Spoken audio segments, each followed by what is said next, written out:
Hi friends, இந்த சீசன்ல கிடைக்கிற ஒரு சூப்பர்பான டேஸ்டியான ஒரு கிழங்கு வச்சு நம்ம இந்த ஒரு சைட் டிஷ் எப்படி பண்ணலாம்னு பார்க்கலாம். சிறுகிழங்கு.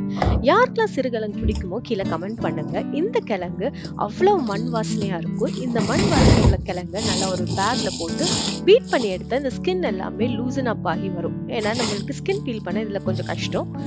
இந்த மெத்தட்ல பண்ணீங்கன்னா உங்களுக்கு லூசன் அப் ஆன ஸ்கின்னை ஒரு வாட்டர் பவுல்ல ஆட் பண்ணி ரெஸ்ட் ஆஃப் தி ஸ்கின்ஸ் எல்லாத்தையுமே இந்த மாதிரி நைஃப்லையோ இல்லைன்னா ஸ்பூன்லேயோ ஸ்க்ராப் பண்ணி எடுத்திங்கன்னா உங்களுக்கு வந்து நல்லா ஸ்கின் பீல் ஆகிடும். இதை நல்லா ஒரு 2 to 3 டைம்ஸ் வாஷ் பண்ணிவிட்டு நம்மளுக்கு எந்த சைஸில் நம்மளுக்கு குக் பண்ணணுமோ நான் வந்து சாப் பண்ணி எடுத்துக்கிட்டேன். நல்லா கொஞ்சம் தின்னாவே நான் சாப் பண்ணிக்கிட்டேன். திருப்பி நான் வந்து ஒரு 2 to 3 டைம்ஸ் வாஷ் பண்ணிக்கிறேன். ஸோ இந்த மண் எல்லாமே நம்மளுக்கு வந்து க்ளீனாக நம்மளுக்கு பொட்டேட்டோ மாதிரி கிழங்கு கிடச்சிரும். ஸோ இந்த கிழங்கை வந்து பொட்டேட்டோ ரெசிபி மாதிரி தான் பண்ண போகிறேன். நான் வந்து ட்ரை ரோஸ்ட் பண்ண போகிறேன். இல்லைன்னா நம்ம கிரேவியாக கூட பண்ணிக்கலாம். ஸோ இதுக்கு நான் கொஞ்சம் எண்ணெய் ஆட் பண்ணி கடுகு உளுந்து ஆட் பண்ண பிறகு இந்த கிழங்கையும் போட்டு கொஞ்சம் சால்ட் போட்டு ஸ்ப்ரிங்கிள் பண்ண வாட்டரோட நம்ம வந்து மூடி வச்சு குக் பண்ணுவோம்.